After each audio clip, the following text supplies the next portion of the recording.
యేసుక్రీస్తు ప్రభువారు భూమి మీద ఉన్నప్పుడు ఆయన ఎక్కువ సమయం ప్రార్థనకి ఇచ్చారు. లూకా సువార్త 6:12లో యేసు రాత్రంతయు ప్రార్థనలో గడిపి తర్వాత తెల్లవారి వచ్చి ఆయన పరిచర్య జరిగించినట్టు శిష్యులను ఎన్నుకున్నట్టుగా మనం చూస్తున్నాం. లూకా సువార్త 6:12 వచనం, ఆ దినముల యందు ఆయన ప్రార్థన చేయుటకు కొండకు వెళ్ళి దేవుని ప్రార్థన చేయుట యందు రాత్రి గడిపాను. ఉదయమైనప్పుడు ఆయన తన శిష్యులను పిలిచి వారిలో 12ను ఏర్పరిచి వారికి అపోస్తులను పేరు పెట్టాను. యేసయ్య రాత్రంతా ప్రార్థనలో గడిపాను, తెల్లవారి మళ్ళా పరిచర్యలోకి వెళ్ళాడు. యేసు ప్రభు దేవుడై ఉండి ఆయన ఎందుకు ప్రార్థన చేయాలి అంటే మానవ దేహాన్ని ఆయన తీసుకున్నాడు. ఆ దేహంలో ఉన్నప్పుడు ఈ దేహానికి మంచి ఆరోగ్యం కావాలన్నా, ఈ దేహాన్ని దేవుని మార్గంలో పెట్టాలన్నా, ఈ దేహానికి ఎదురయ్యేటువంటి ఇబ్బందులు కష్టాలను జయించాలన్నా, శోధన బాధలు సాతాను క్రియలు లయపరిచి ముందుకు సాగాలన్నా, మానవ దేహానికి ఎలాంటి ట్రైనింగ్ ఇస్తే మానవ దేహం జయిస్తుందో మనకు మాదిరి చూపిస్తూ ఆయన రాత్రంతా ప్రార్థనలో గడిపాడు. లూకా సువార్త 4:1 నుండి 4 వచనం వరకు, మత్తయి సువార్త 4:1 నుండి 8 వచనం వరకు యేసుక్రీస్తు ప్రభువారు 40 రాత్రింబగళ్ళు ఫాస్టింగ్ ఉండి ప్రార్థన చేసినట్టుగా మనం చూస్తున్నాం. హెబ్రీ 5:7 వచనంలో ఆయన చేసిన ప్రార్థన విధానాన్ని చూస్తే శరీరధారి ఉన్న దినములలో మహారోదనతోనూ కన్నీళ్లతోనూ తన్ను మరణము నుండి రక్షించగల వానికి ప్రార్థనలను యాచనలను సమర్పించి భయభక్తులు కలిగి ఉన్నందున ఆయన అంగీకరింపబడెను. యేసుక్రీస్తు ప్రభు అంగీకరింపబడడానికే భయము, భక్తి, ప్రార్థన, మహారోదనతో ప్రార్థించాడు. మరి నీవు అంగీకరించబడాలన్నా కూడా యేసుక్రీస్తు వల్లే ప్రార్థన చేయాలి. ప్రార్థన ఆత్మను కోరుకోండి. ప్రార్థన అనేది దేవునితో సహవాసం ఏర్పరుస్తుంది. You will have intimacy with God. Bible గ్రంథంలో కొన్ని వందల సార్లు ప్రార్థన గురించి రాయబడింది. మత్తయి సువార్త 7:7 వచనంలో యేసు ప్రభువారు అన్నారు, అడుగుడి మీకు ఇవ్వబడినది. మార్క్ 11:22 నుండి 24 వచనం వరకు, అడిగినవన్నీ పొంది ఉన్నామని నమ్ముడి, అప్పుడు మీకు అనుగ్రహింపబడు. యాకోబు 1:5, నీ జ్ఞానం కొదువుగా ఉందా? ఇల్లు నడుపుకోలేకపోతున్నావా? నీ చదువులో ముందుకు రాణించలేకపోతున్నావా? నీ వ్యాపారంలో ఎటు పోవాలో, ఏ విధంగా ముందుకు స్టెప్ వేయాలో అర్థం కావట్లేదా? నీ కుటుంబాన్ని, ఇంటిని కట్టుకునే ఆ శక్తి సామర్థ్యం నీ దగ్గర లేదా? అయితే జ్ఞానం అడగమన్నాడు. జ్ఞానం గల స్త్రీ తన ఇంటిని కట్టును, సామెత 14:1-2 వచనాల్లో. లూకా సువార్త 18:1-2 వచనాల్లో. విసుగక ప్రార్థన చేయండి, మీ ప్రార్థన వింటానన్నాడు. మొదటి తెస్సలోనిక 5:16-18 వరకు ఎడతెగక ప్రార్థన చేయండి, ప్రే వితౌట్ సీజింగ్. మార్క్ సువార్తలో మనం చదువుతుండగా అడిగిన వారికి దేవుడు కాదనకుండా సాయం చేశాడు. మార్క్ సువార్త 1:42 వచనంలో, ప్రభువా నన్ను శుద్ధుడిగా చేయి, ఈ కుష్ఠరోగం నుండి విడిపించు అన్నట్టే ప్రభు చేయి చాపి ముట్టి స్వస్థపరిచాడు. మార్క్ 10:47లో భర్తమే అడుగుతాడు, దావీదు కుమారుడా యేసు నజరేయుడా, నన్ను స్వస్థపరచుము, నన్ను బాగు చేయమయ్యా. ఈయన ఒక పెద్ద అవసరతలో ఉన్నాడు. నువ్వు ఈరోజు ఏ అవసరతలో ఉన్నావని దేవునికి బాగా తెలుసు. నీ కుటుంబము బాగా సరిదిద్దుకోవాలని, నీ జీవితాన్ని పాపము నుండి, శాపం నుండి విడిపించుకోవాలని, దుర్వ్యసనాలు మానాలని, నీ కుటుంబంలో అశాంతి అంతా తొలగిపోవాలని, నువ్వు ఏ స్థితిలో ఈ వాక్యాన్ని వింటున్నా, నీ హృదయాన్ని ఎరిగినవాడు దేవుడు. ఈ నోస్ యువర్ హార్ట్. ఆయన నీ హృదయాన్ని ఎరిగినవాడు. ఆ స్థితిలో ఉన్నప్పుడు ఈ వ్యక్తి ఏం చేశాడో కూడా మీరు చూడండి. మార్క్ 10:47లో ప్రార్థన ఎలా చేశాడో చూద్దాం. ఈయన నజరేయుడైన యేసు అని వాడు విని, దావీదు కుమారుడా యేసు నన్ను కరుణింపమని కేకలు వేశాను అంటే విన్నాడు. విన్న తర్వాత ప్రార్థన ఎలా చేశాడు? కేక వేశాడు. అంటే అందరూ అన్నారు, దాటిపోయాడు యేసు ప్రభువు, నువ్వు ఇప్పుడు కేక వేసి ప్రార్థన చేసి ప్రయోజనం లేదు, ఊరుకా అని అంటే మరింత గంభీరంగా ప్రార్థించాను. ఇలాంటి క్యాండిడేట్ కావాలి యేసయ్యకి. మౌనంగా ఉండమంటే కేకలు వేశాడు, ప్రార్థన ఆపు అంటే ఇంకా చేశాడు. అంటే ఈ లోకంలో అనేకులు నిన్ను ఏమంటారు? నువ్వు చేసిన ప్రార్థన ఇక చాలు, ఏమీ జరగలేదు, ఇంతవరకు ఏ జవాబు రాలేదు, ఇక ఆపు అని అంటున్నారేమో.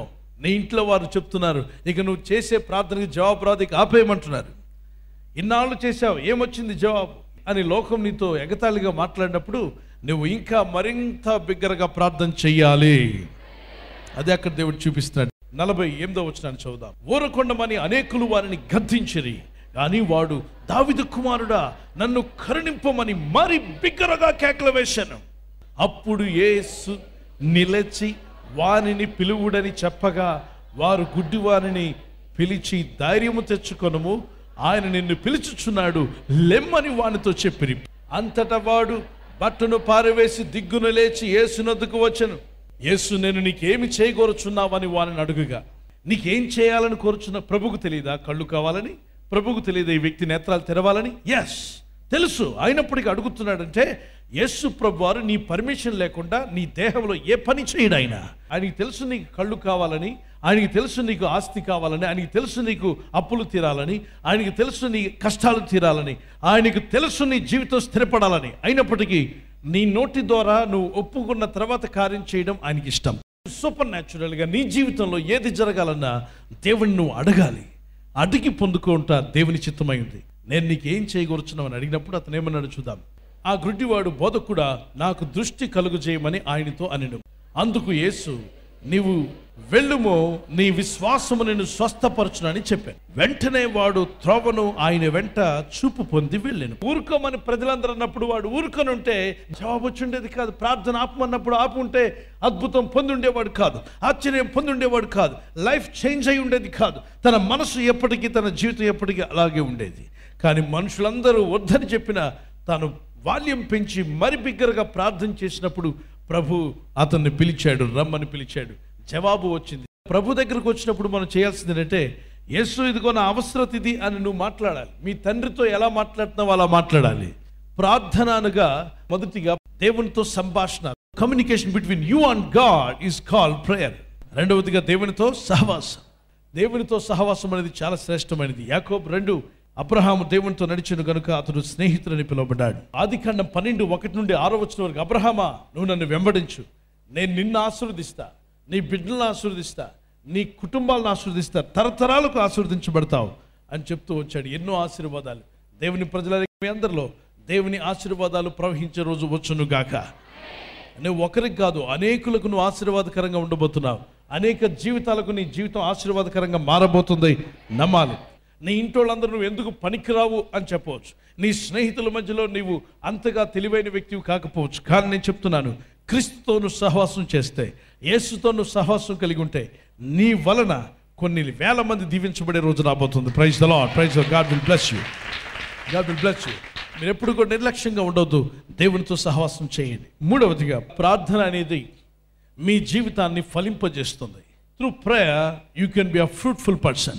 బిల్లీ గ్రహాం గారిని అడిగారట, ఇంత గొప్ప సేవ చేయడం గల సీక్రెట్ ఏంటి అంటే, రాసుకోండి అన్నప్పుడు విలేకరులు అందరూ రాసేసుకుంటున్నారు. ఫస్ట్ పాయింట్ అని అంటే వెంటనే అందరూ రాసుకున్నారు. ఫస్ట్ పాయింట్ ఏంటి? ప్రేయర్ అని చెప్పన్నారు. వెంటనే ప్రార్థన. Sir what is second? రెండవది ఏంటి సార్ అని చెప్పినప్పుడు రాసుకున్నారు. మళ్ళీ రెడీగా ఉన్నారు. ప్రేయర్ అన్నాడు. సార్ ఫస్ట్ ఆల్రెడీ చెప్పారు సార్, రెండోది కూడా ప్రేయర్ అన్నయ్యా అన్నాడు. Sir third point, sir third point చెప్పండి, రాసుకుంటున్నాం అని చెప్పి అందరూ రెడీగా ఉన్నారు. ప్రేయర్ అన్నాడు. ఏంటి సార్ 3 కూడా ప్రేయర్ అన్నా? అవును, నా జీవితం దీవించబడి అనేకులకు దీవెనకరంగా మారడానికి నేను కూడా ఒకప్పుడు ఫుట్బాల్ ఆడేవాడిని. అటువంటి యవనస్తుని నన్ను మార్చి, నా మనసును మార్చి, నా హృదయాన్ని మార్చి ఈరోజు సేవలు ఇలా వాడబడుతున్నానంటే ప్రార్థన, ప్రార్థన, ప్రార్థన. So prayer brings victory. Prayer is like a bridge between God and you. నీకు దేవునికి మధ్యలో బ్రిడ్జ్ లాంటిది ప్రార్థన. Prayer changes our minds, prayer changes our families, prayer changes the nations. ప్రార్థన దేశంలోనే మార్చగలదు.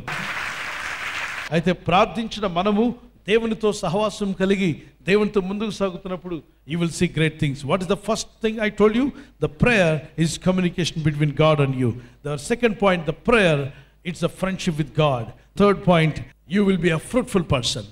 నువ్వు ఫలించే వ్యక్తిగా ఉంటావు. ఒక దైవ సేవకుడు మందిరం కడుతూ ఉండగా పైన ఇటుకలను తీసుకువెళ్ళి తన ఇంటి మీద ఇటుకలు పెట్టి కట్టుకునేవాడు ఒక అతను. ఇతను దైవుని మందిరం కడదామని ఇటుకలు 3 అడుగులు గోడ లేవనెత్తి ఇంటికి వెళ్ళిపోయేవారు పాపం, ఊరు బయట కాబట్టి. ఆ ఊరు బయట పక్కనే ఉన్న ప్రెసిడెంట్ గారి ఇంటి మీదకి ఈ ఇటుక గోడంతా కూడా రాత్రి పని వాళ్ళని పెట్టించి ఆయన ఏం చేసేవాడంటే చర్చి గోడంతా ఇటుకలు విప్పి ఇంకా ఆరు ఉండదు అప్పటికల్లా ఆ సిమెంట్ను అదంతా తీసుకువెళ్ళి తన ఇంటి మీద కట్టేవాడు. తెల్లవారు పాస్టర్ గారు చూస్తే పని వాళ్ళంతా, ఏదంటే నిన్న కట్టిన 3 అడుగులు గోడ అంటే పక్కింటి వాళ్ళు చెప్పారు, అదిగో బాబు మన ప్రెసిడెంట్ గారి ఇంటి మీద లెగుస్తుంది. ఏంటి గోడ? ఇక్కడ గోడ ఎక్కడికి వెళ్తుంది? రోజు వాళ్ళ ఇంటి మీదకి వెళ్తుంది. ఏంటి ప్రభా, ఇది ఎక్కడ న్యాయం? చర్చి కోసం మేం కడుతుంటే ఇటుకలతో సహా మొత్తం దౌర్జన్యంగా తీసుకువెళ్ళి తను ఇల్లు కట్టేసుకుంటున్నాడు. ఫస్ట్ ఫ్లోర్ పైకి లెగుస్తుంది. ఏం చేయాలో అర్థం కాకుండా అతనితో పోటీ పడలేక, అతని సామర్థ్యం వేరు ఇతని సామర్థ్యం వేరు, మరి అతనితో గొడవకు దిగలేడు. వాళ్ళు ఊరు బలం అంతా వాళ్ళకు ఉంది, కుల బలం ఉంది, ధన బలం ఉంది. ఈ దైవ సేవకుడికి దేవుని బలం తప్ప ఇంకే బలము లేదు. ప్రెసిడెంట్ కూడా అంట, నీ దిక్కున దగ్గర చెప్పుకోపో అన్నాడట. ఆ మాట అన్నందుకు సరే నా దిక్కు దేవుడే కదా, దేవునితో చెప్పుకుంటానని 3 రోజులు ఉపవాస ప్రార్థనలో ఉన్నాడు. 3 దినాలు ఉపవాస ప్రార్థనలో 3వ రోజు మధ్యాహ్నం ఏం జరిగిందో తెలియదు. వర్షం వచ్చే అవకాశమే లేదు, మేఘాలు లేవు. హఠాత్తుగా పెద్ద పిడుగుపడిన శబ్దం. ఈ దైవసేవకుడు ఇంకా ప్రార్థన చేస్తున్నాడు. ఊర్లో వాళ్ళు, పొలంలో వాళ్ళందరూ కూడా చూశారు. ఏం జరిగింది, పిడుగుపడింది అని చెప్పి అందరూ వెళ్ళి చూస్తే కరెక్ట్గా ప్రెసిడెంట్ గారి ఇంటి మీదే పైనుండి వచ్చి పడిన పిడుగు ఇంటి గోడలు పగలగొట్టుకొని భూమిలోకి వెళ్ళిపోయింది.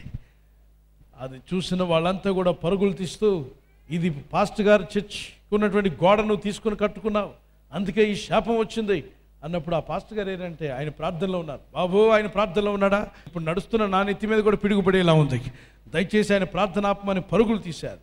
ఆయన ఇంటికి వెళ్ళి పాస్టర్ గారు అని చేతులు పట్టుకొని ఏడ్చుకుంటూ, కళ్ళండి నీళ్లు గారిపోతున్నాయి, మా పిల్లలుంటే చచ్చిపోయి ఉండేవాళ్ళండి, మా భార్య ఉంటే చనిపోయి ఉండేది, కాలిపోయి ఉండేది, కానీ ఎవరు లేని టైంలో ఆ భయంకరమైన పిడుగు వచ్చి నా ఇంటి మీద పడింది, నీ ఇటుకలన్నీ నీకు ఇచ్చేస్తా బాబు, నీ సిమెంట్ అంతా నీకు ఇస్తా, అంతేకాకుండా ఆ స్థలాన్ని మీకు కేటాయించి మందిరం కట్టిస్తాం, దయచేసి ఇక ప్రార్థన చేయొద్దు.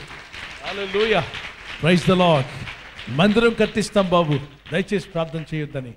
దేవుడు ఎప్పుడు ఎలా ట్రీట్మెంట్ ఇస్తాడో ఎవరికి తెలీదు. He knows how to treat. ఎవరిని ఎలా వంచాలో ఆయనకి బాగా తెలుసు. ఒకరిని పిడుగు ద్వారా ఉంచితే మరొకరిని మరొక దారి ద్వారా ఉంచుతాడు. ఎవరిని ఎప్పుడైనా వంచగలని శక్తిమంతుడని దేవుణ్ణి మనం సేవిస్తున్నాం. అక్కడ పెద్ద మందిరం కట్టబడింది. ఆ ఊరి ప్రెసిడెంట్ వాళ్ళందరూ కలిసి కట్టి, డబ్బు లేకుండా మొత్తం ఖర్చు వాళ్ళే పెట్టి పాస్టర్ గారిని వచ్చి ఓపెనింగ్ కట్ చేయమన్నారు. ఆ ఊరు జనమంతా ప్రభుని నమ్ముకోవడానికి గొప్ప సాక్ష్యంగా మారింది. ఇప్పుడు నేను చెప్తున్నాను ఒక విషయం. మందిరము గోడ ఇటుకలు తీసుకెళ్ళి మరొకరి ఇంటి మీద కడుతుంటే మీరేం చేస్తారు? పోలీస్ స్టేషన్కి పరిగెడతారు, ఊరందరి దగ్గర పరిగెడతారు. గొడవ పెరుగుతుందా తరుగుతుందా?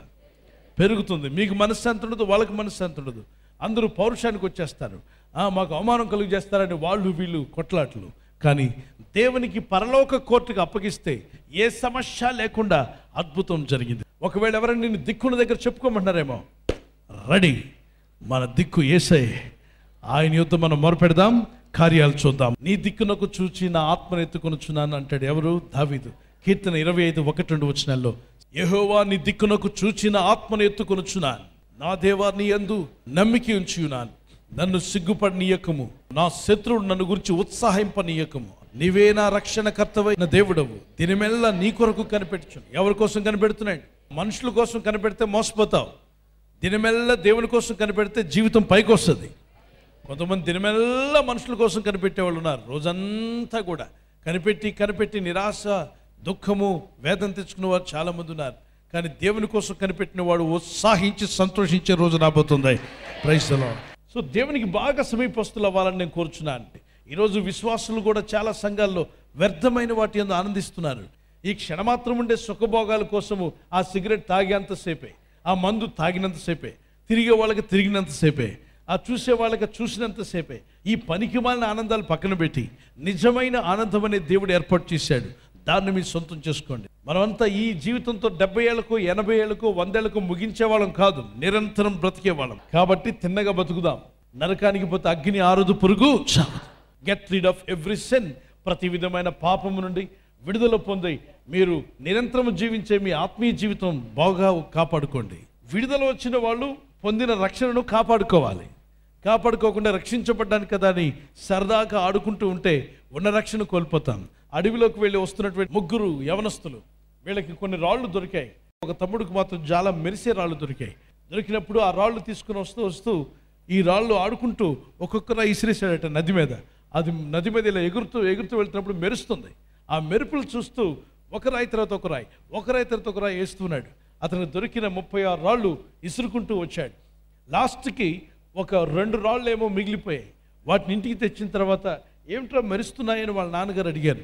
ఏమో నాన్న చాలా దొరికాయి, ఆ రోజు భలే ఆడుకున్నాం, అది నీటి మీద మెరుసుకుంటూ వెళ్ళింది, మెరుస్తూ వెళ్ళింది ఇలా కొట్టినప్పుడు అని చెప్పంటే, మరి ఎందుకైనా మంచిది వెళ్ళి ఆ గోల్డ్ స్మిత్కి చూపించు నాయన అంటే కంసాలు వాని యుద్ధకు వెళ్ళి చూపించారట. బాబు ఇదేంటో చూడమని. అతను చూసిన వెంటనే అన్నాడట, పైకి చూసి అన్నాడు, ఇవి నాకు ఇస్తావా అని అడిగాడు. నేను ఇవ్వను అన్నాడట. 50,000 రూపాయలు ఇస్తాను, ఇచ్చేస్తావని. ఏంటి 50? అవును బాబు 50 ఇస్తాను. దానికో 25, దీనికో 25, 2 25లు ఎంత? 50,000 ఇస్తానంటే 50,000 ఇస్తావా అన్న వెంటనే ఎన్ని రాళ్ళు పారేశాడు? 34 పారేశాడు. అవన్నీ జ్ఞాపకం చేసుకుని ఏడవడం ప్రారంభించాడు. అప్పుడు అతను అన్నట్టు గోల్డ్ స్మిత్, ఏడవద్దు, నా షాప్ ముందు ఏడవకు, ₹1,00,000 ఇస్తాను పో అన్నాడు. ఏంటి 1,00,000 అంటే ఇంకా ఏడుస్తుంటే, వీడేంటి ఇంకా సౌండ్ పెంచుతున్నాడు, నువ్వు ఎక్కువ సౌండ్ పెంచితే పోలీసు వాళ్ళు వస్తారు, ఊరుకో, 2,00,000 ఇస్తాను పో అన్నట్టు. 2,00,000 అంటే అవును 2,00,000. ఓర్మని 34 అనుకుంటుంది, ఏంటి 34 లక్షలు ఇవ్వాలా, ఇవ్వలేను కానీ 3,00,000 ఇస్తాను పో అన్నాడట. బాబు, నీవు తెచ్చుకున్న ఈ ఒక్కొక్క రాయి డైమండ్, ఇది ఈ డైమండ్ చాలా విలువైంది, ఇది రంగురాళ్ళు, ఒక్కొక్క డైమండ్ చాలా ఖరీదైంది, కొన్ని లక్షలు వస్తాయి అని చెప్పినప్పుడు, సార్ 34 పారేశాను అని ఏడ్చాడట. 34 ఎక్కడ పారేస్తే చెప్పిన నేను వెతుక్కుంటానంటే, మామూలు నేల మీద పడేయలేదు సార్, ఎక్కడ నదిలో ఇసిరేశాను సార్, ప్రవహించే నదిలో పోయింది.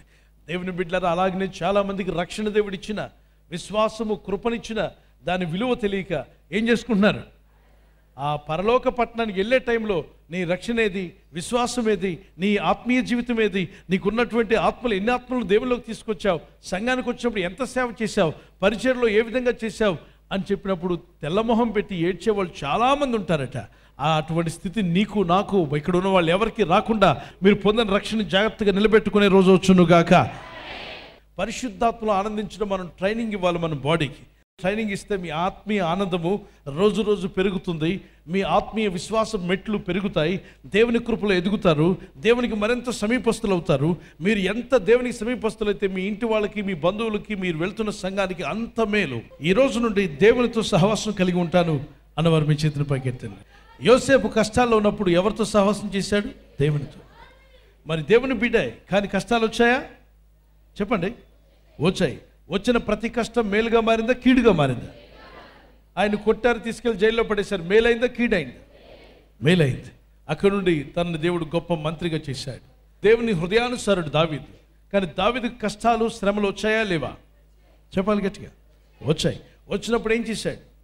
దేవుని మీద ఆధారపడ్డాడు. కష్టాలు, శ్రమలు, బాధలు వచ్చినప్పుడు దేవుని మీద ఆధారపడ్డాడు. ఆధారపడడం నేర్చుకున్నాడు కనుక ఎన్ని శ్రమలు వచ్చాయో ఆ శ్రమలన్నీ మేలుగా మారాయి. దేవునికి స్తోత్రం. ఈరోజు ప్రస్తుతానికి నీకు కీడుగా కనిపిస్తుంది పరిస్థితి, కానీ అది మేలుగా మారబోతుంది, దాని వెనుక ఉంది. ఎందుకు కొన్ని విషయాలకు అద్భుతాలు ఆలస్యం అవుతాయో ఎవరికి తెలియదు, కానీ నాకు తెలుసు దాని వెనుక గొప్ప కార్యమే దేవుడు చేయబోతున్నాడు. నీవు ఆలస్యం అని అనుకుంటూ వేదన చెందవద్దు. దేవుడు సమస్తము తగిన సమయంలో ఆయన చిత్తానుసారంగా జరిగించగల సమర్థుడు. Praise the Lord. చెట్టు ఎదగాలని చెట్టుకు తాడు కట్టి, పైనకి ఇంకో పెద్ద తాడు కట్టి, ఆ పైన ఒక చెట్టు కొమ్మ కట్టి, చెట్టు త్వరగా ఎదగని గ్లాస్ నీళ్లు పోస్తూ రోజు కొంచెం టైట్ చేయండి, రోజు కొంచెం తాడు పెట్టి లాగుతూనండి. టైట్ చేస్తే చెట్టు ఏమవుద్ది? ఏర్లతో సహా ఎదిగిపోద్ది, పూర్తిగా ఎదిగిపోద్ది. ఆ పైకి ఏర్లు ఏముండవు, పైకి వచ్చేస్తుంది. అలాగనే ఎదగాలి అని ఉంటే నువ్వు చేయాల్సింది ఏంటి? నీరు పోసి ఊరుకో. నీరు పోసి ఎరువు వేసి ఊరుకుంటే ఎవరు ఎదిగించేవారు? దేవుడే. కాబట్టి నీ ఆత్మీయ జీవితం ఎదగాలన్నా, విశ్వాసంలో ఎదగాలన్నా, ఆర్థికంగా ఎదగాలన్నా మీరు దేవుడు చెప్పిన పని చేసి ఊరుకోండి. ఆర్థికంగా పైకి రాబోతున్నారు, విశ్వాసంలో పైకి రాబోతున్నారు. మిరకల్స్లో దేవుడు మిమ్మల్ని పైకి తీసుకొస్తాడు. అన్ని రంగాల్లో దేవుడు మిమ్మల్ని పైకి తెచ్చునుగాక. గుండె మెచ్చే పెట్టుకొని ప్రార్థన చేసుకుందాం. పరిశుద్ధమైన మా ప్రభు, ఒక చేతిని పరలోకం అయిపోతాను. దేవా, నీ నామంలో ప్రార్థన చేస్తున్నాం. గట్టిగా చేద్దాం. యేసు నామంలో ప్రభా, నీ కృపలు మాకు దయచే నాయన, నీ ఆత్మతో నింపండి డాడీ. యేసయ్యా, ఇదిగో నా ప్రార్థన ఆలకించమని గట్టిగా భర్తమై మరింత గట్టిగా అడిగాడట. నీ కష్టం ఏంటో అడుగు, నీ రోగం తీసేయమని యేసు రమ్మని పిలువు. ఎవరి బిడ్డ ప్రార్థన చేయి. స్టూడెంట్స్ ప్రార్థించండి, నీ ఫర్దర్ స్టడీస్ కోసం, నీ కాలేజ్ సీట్ కొరకు, నీ ఇంటి వాళ్ళ స్వస్థత గురించి అడుగు. యేసు నామములో ప్రార్థిస్తున్నాం ప్రభు. స్వస్థత కావలసిన వారికి స్వస్థత రావాలి యేసు నామములో, విడుదల రావాలి యేసు నామములో, మిరకల్ జరగాలి యేసు నామములో. జీవం పోయము నాయన, క్యాన్సర్ గడ్డలు కరిగిపోవాలి, అప్పు బాధలోని బిడ్డలు బయటపడాలి, వారి వివాహ విషయాల్లో మిరకల్ జరిగించి పరిశుద్ధాత్ముడ ఈ బిడ్డలందరినీ నింపమో. ప్రతి హృదయంలో ఉన్న దుఃఖం తొలగిపోవాలి తండ్రి. కన్నీళ్లు కార్చే ప్రతి బిడ్డ కన్నీరు తుడిచివేయబడాలి అయ్యా. వారి జీవితంలో ఆశ్చర్యాలు వారు చూడాలి తండ్రి. ఇప్పుడే నీ దూతలను పంపము వాళ్ళతో కూడా. ప్రతి బిడ్డను తాకండి. ఆశతో వచ్చిన ప్రతి ప్రాణి తృప్తి పొంది వెళ్ళాలి యేసు నామములో. కృప దయచేయమని యేసు నామములో అడుగుచున్నాం తండ్రి. ఆమేన్.